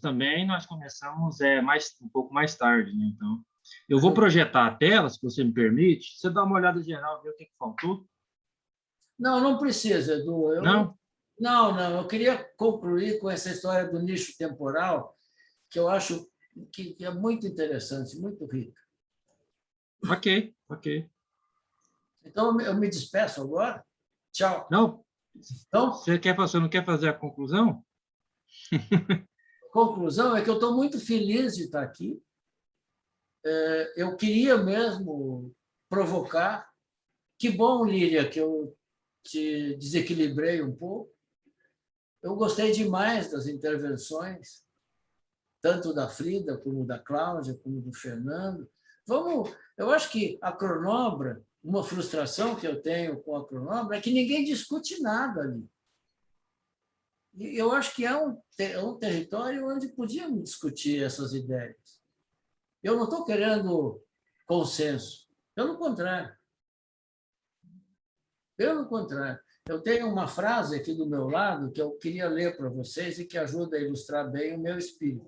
É o seguinte: o que é contrário é útil, e é da luta que nasce a mais bela harmonia. Tudo se constrói pela discórdia. Quem foi? Filósofo grego Heráclito. Aquele que olhava para a água e dizia, olha que cronobiólogo nato esse. Ele olhava para a água e dizia, vedes esta água? Você acha que é a mesma água que passou aqui ontem? Pois não é, é outra água. É um outro momento. Ele dizia que é do dissenso que se constrói. Então, é a negociação dos conhecimentos. Então, essas provocações, me parece que, às vezes, elas adquirem significado, adquirindo consequência. Elas geram projetos de pesquisa, geram observações, geram conhecimento.